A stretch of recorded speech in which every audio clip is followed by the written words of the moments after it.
Right, yeah.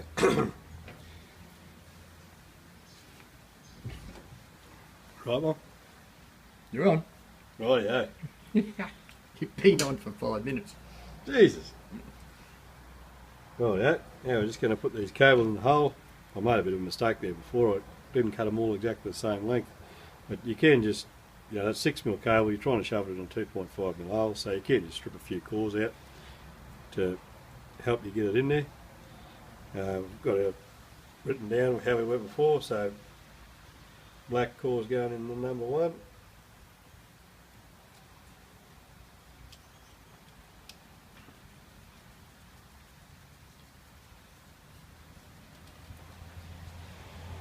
Number 2, brown core.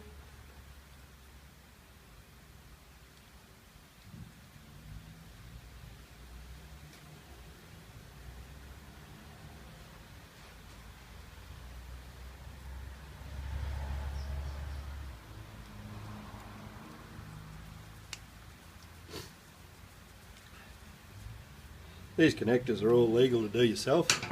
The open circuit, maximum open circuit voltage you can do on that controller is 50 volts.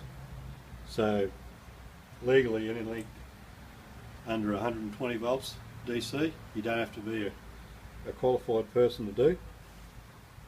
So you don't have to get an electrician to do these joints for you. But it doesn't mean you should take the safety or electrical aspect of it lightly. It just means that you're not breaking any rules. And grey is number 3.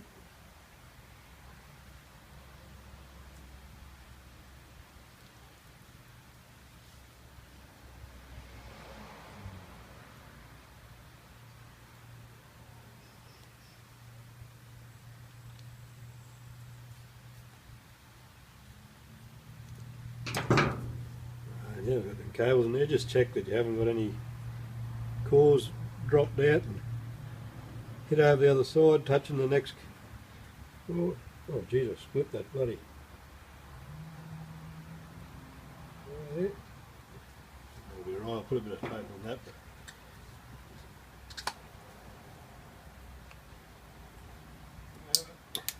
Clicks into place, and then tighten up the nut on the bottom, and that actual nut in the land holds the cable, not the connector. So you tighten that fella up, that's gripping the cable, not putting any weight on the connectors. And of course, fella there plugs straight into the bottom of your controller.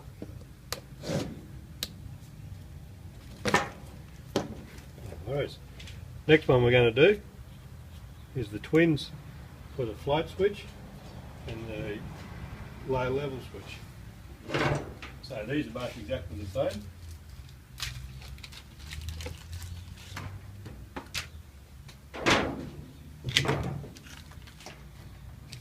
I'll give you a little splice kit with these. They're actually a no voltage connector, no voltage fitting, so they're only looking for a signal. Like it just knows whether the circuit's open or closed. There's no current going down there, so you just use the smallest submersible cable you can. You cut both of them. And that's a 1.5mm twin. Once again, remember to slip your heat shrink on, bust him over, strip the cable just by scoring the outside rubber, doing a little ring bar around the bottom where you'd want. You just pull it in with your pliers. It'll come off. Yeah, you know, don't get hung up on colour here. It's just making a circuit and breaking a circuit. So it doesn't matter which way you put them together. You can't stuff it up. As long as they're not touching together, it'll still work.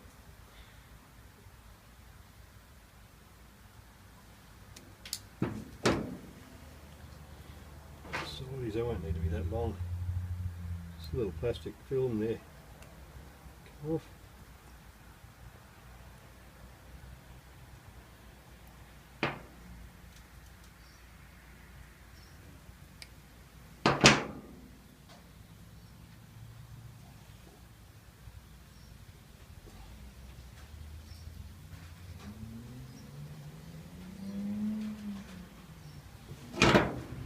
crimpers.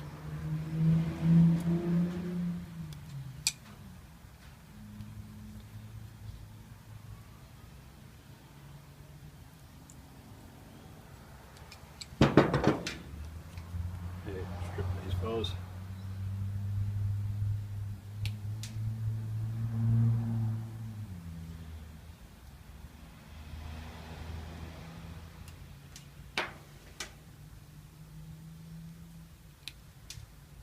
They're both the same, just make sure that you plug the right probe or float switch into the right side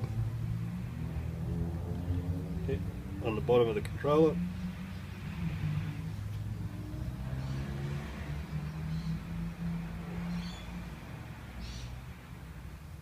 Got them doubled over because that's, once again, it's just a 1.5mm cable and it's 2.5mm crimp.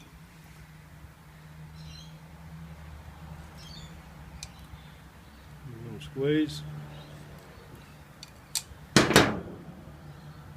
Yeah. Heat shrink over the top. Use a little bit gentler heat.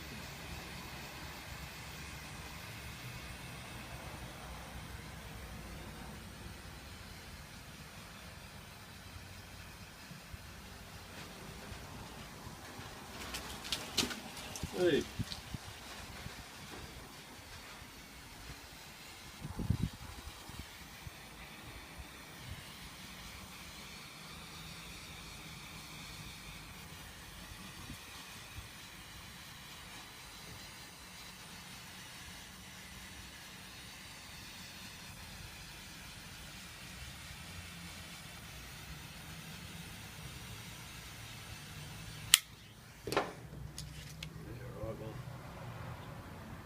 Got two cores there, so you just hold them together with your pliers.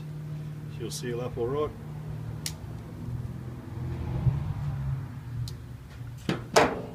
Yeah, so that's one end of the cable. Just repeat for the other. You've got your gland on your float switch there. That's going to fit through. Oh, through there as well. You might have to adjust the rubber.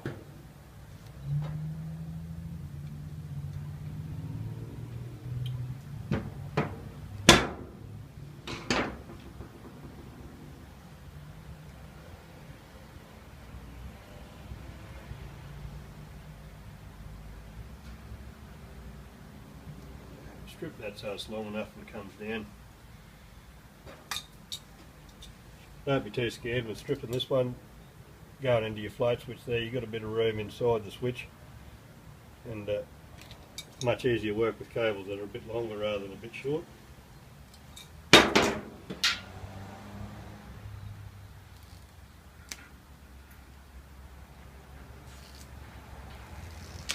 Not quite scored enough that one, but once it starts, it should rip off all right.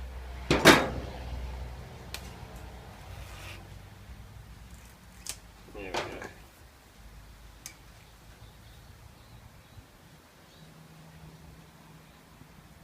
Well, we've got the cable into that rubber, it'll seal up all right. Yeah, that'll be okay.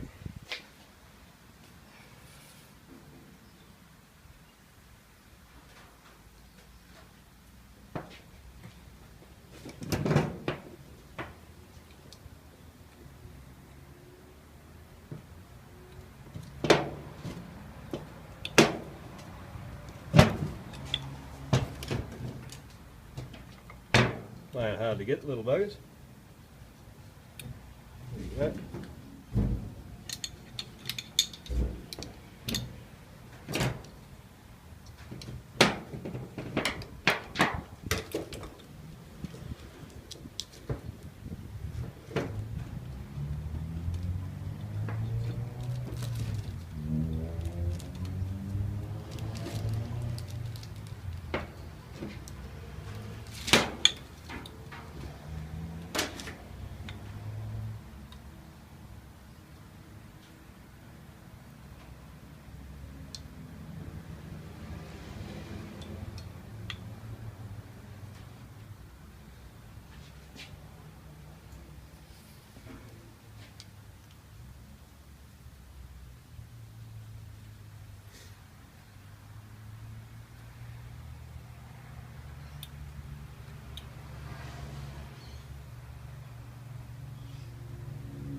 Right, so once again the gland's locked on the cable, so it's not going on the terminals.